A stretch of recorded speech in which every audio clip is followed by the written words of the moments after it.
Welcome to another Planet 6 parts video. Today's video, the door buzzer. Yes, the one thing that drives people absolutely buzzing nuts. The door buzzer won't work. So I'm going to tell you how it works and how you can get it to work. Okay, so you have your car, the door buzzer's not working. There's a number of reasons why. One is the buzzer is clapped out. Two is the wiring. Three is you've changed the wiring harness and you don't know how to set it up. Or four, which is 95% of it, the switch is broke. So, unfortunately, how the system works, actually, before I tell you that, I'm going to tell you about the light system. The switches we get, there's two switches in the later model. As you can see here, one is for the light and one is for the buzzer. Now, it doesn't make a difference which one is top or bottom. However, how the light works is simple. The footwell illumination light works because there's constant power to the bulb and it needs a ground. So when you get a switch, what happens is when the door is closed, it's open like this. And then when you, let me show you, and then when you open the door, it makes contact. This is ground because it's touching the body. And then it grounds out, sends the ground to the bulb, and the bulb illuminates. Quite simple. Now, the door buzzer works the opposite direction, the opposite way.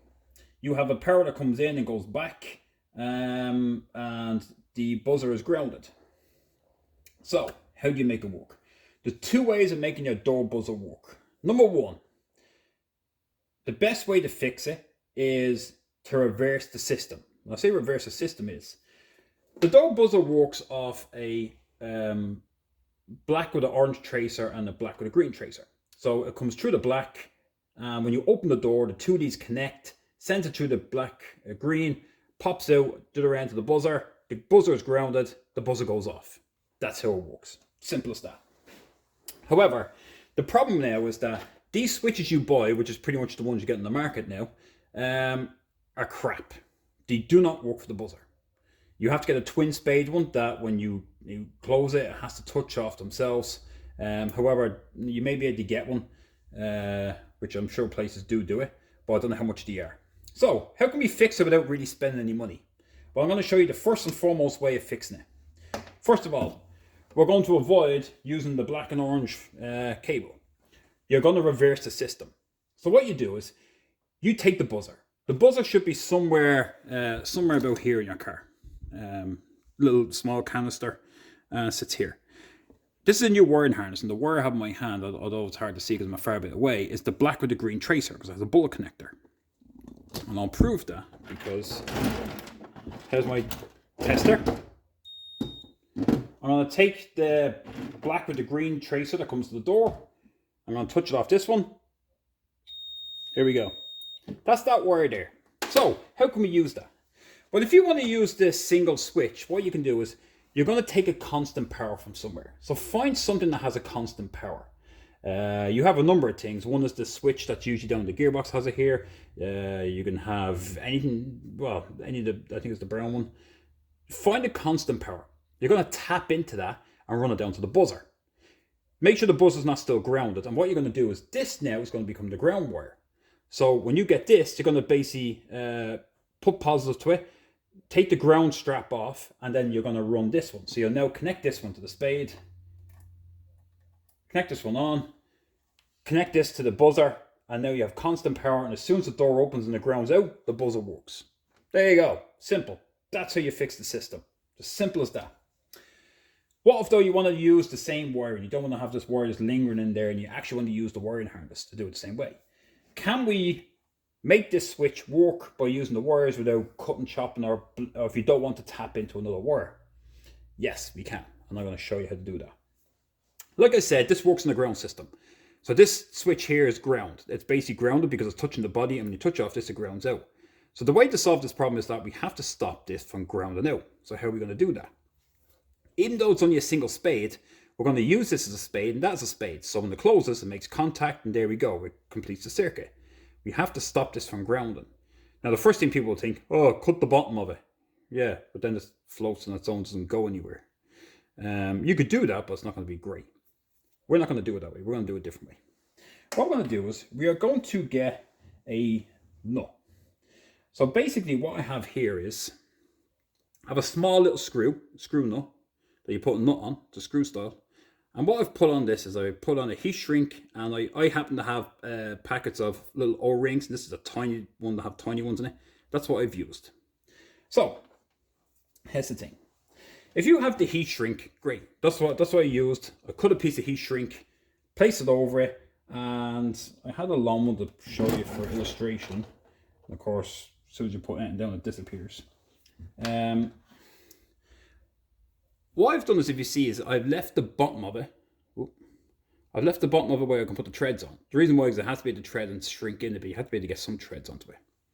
Now, if I was basically to just put this in like this, just put a heat shrink on it and then put it on, it's still ground out because the face touches off the face of the plate. We want to avoid that. Hence why I have the little O-ring on it. Now, what if we don't have O-rings? What if we don't have the heat shrinks? Yes, you can go out and buy all these, but by the time you buy a packet of everything, well, it'll be just as cheap probably to go out and try to find the switch. You can use electrical tape. Put a tiny bit of electrical tape around the threads. That will do, because it's going to work like a collar. So that will stop that. As for the sleeve, what you can do is, if you don't have any little tiny O-rings, and you have no little rubber washers of any way, shape or form, get one of your bullet connectors. Your bullet connector you have in there, and what you realize is that the bullet connectors actually have a bit of play on the end. There's actually a bit of space. So if you have a spare one, you can just cut a piece off, just cut 2 pieces, and you should be able to cut 2 little small, oh gosh, I have one here, yep. I'll cut this off now, it's a little too big, but you can make them a little thinner, and it works the same way. So you basically would place it over it, and it'll work that way. Yes, this is awful fat. You do half the thickness. Like, you literally use a blade, an X-Acto knife, and this is a tiny little one. But that's if you don't have any little rubber washers or anything like that. Now, the proof that this works is, here's a switch here, right? So if I take this and I touch off the body, you can hear it's all connected. All right. Now, if I take the one I made up, which is my little nut, and I also have the little O-ring on it, and I push it through. Now, I did have to drill this a tiny bit bigger, only because I wanted to make sure that when it goes through, because this, let me show you, if you look at the size of this to the actual screw you use, there's very little different in thickness. Sorry, oh, where's the camera? There it is. There's very little different in thickness. However, I want to make sure that this doesn't touch off the body on the way in, that I don't have to scrape it in or wiggle it in or force it in, that it goes in nice and smooth. So when I have the sleeve on it, it should go in, it should still slide. So just, I made it a slightly bit bigger. The other thing you do is you have to do the exact same with the plastic, because that, for some reason, that's a little smaller than the hole on this. But this slides through no problem. It goes in so easy. All right. Now that it's in there, watch. I'm going to get the tester again. And now I'm going to touch it off the front of the screw. I'm going to touch off the plate. There is nothing. There is no ground whatsoever. So now I know it's not grounded, even if I take the back of it.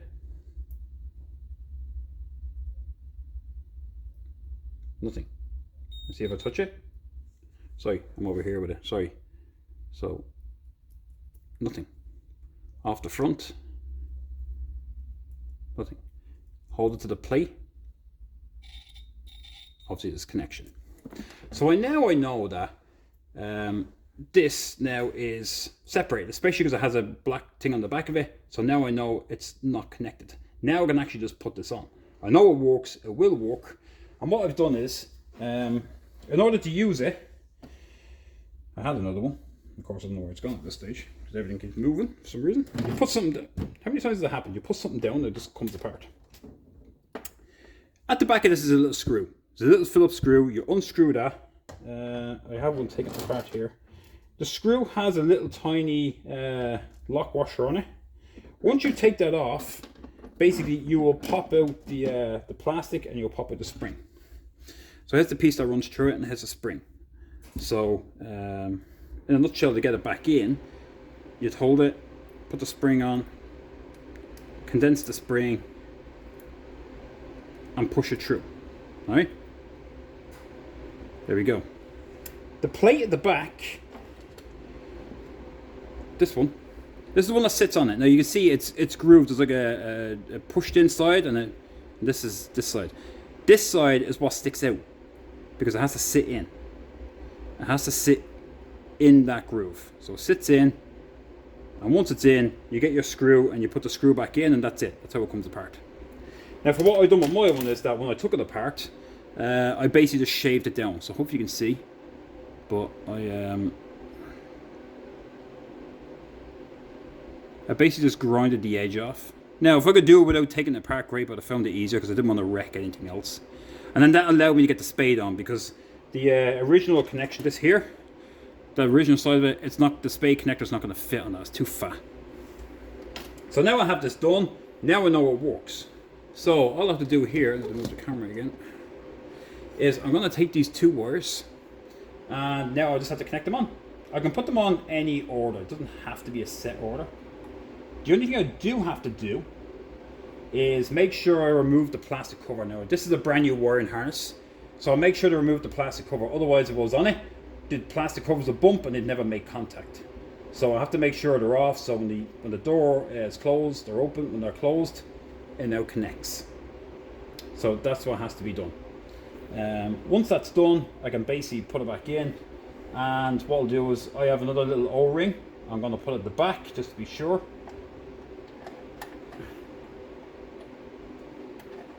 There she goes. I have a little O-ring. I'm going to put it in. So my other O-ring, I don't know if you can see that, it's so small. My little nut, I'm going to tie it, I'm going to basically clamp it together, and I know this system is going to work. I could show you doing that, but there's no point in showing you me putting a nut on. Either way though, I know that works, and when it screws in, it looks like that, and it'll pretty much stuck in there. That's what it's going to look like. I'm just holding it for illustration because it wants to spring back out. But you see, it looks no different than if you just had it sitting there. So if you wanted to run the two-wire system as before, that's how we're going to do it. We're basically going to ground out and make sure that we stop this from grinding out by putting a little nut and bolt in it. You can do the exact same doing a rivet. You could take a rivet, you can again put some heat shrink on it if you have it. There's a washer with a rubber backing on this, that's what I had, and that's what I was going to use, but I found out that it was awful thick and I had to make the hole bigger. But you could do that as well. You could put a rivet, put a bit of tape over it, put a bit of rubber at the front, rivet it together, and again, that should solve the problem. But for me, I find it easier to take out a nut and bolt than to constantly trying to drill out a rivet. But that's it. And that's how we solve that problem for the buzz of the warp. Give it a try, see what you think of it. Like I said, if you want to keep it simple, remove the black with the orange tracer, don't bother using it. Just connect the black with the green tracer, run that across your buzzer, take off the other wire, the ground wire that should be on the buzzer, and tap into a positive somewhere, a constant power somewhere. Sorry. And you're basically, the buzzer will work the exact same way. And you're just reversing it around. The only thing good about that is that at least you have two grounds in the door, and not like a live feed running through the door. At least it's only an earth. So that's basically it. Any comments, questions, or concerns, again, like I said, just give me a shout. If you found this helpful, by all means, give it the old thumbs up and the likes, and subscribe to the channel if you haven't. Keep an eye for my other videos. That's it, and hopefully it's solved the conundrum of how to make this work. And yeah, unless you have a really old wiring harness where all the wires are chewed up, chopped, spliced over years of whatever's gone on with the car, unfortunately, over its life, you're going against it. It's easy to do with a system that you know works. And if you have to create a new one, create a new one. Put your tap in, put a constant to the your buzzer, take another one, run it through, just put a spade connector, run it all the way through, put it down to the door, connect onto this, and there you go. Bob's your uncle. That'll make a door buzzer work. So again, hopefully this was helpful, and thanks for watching.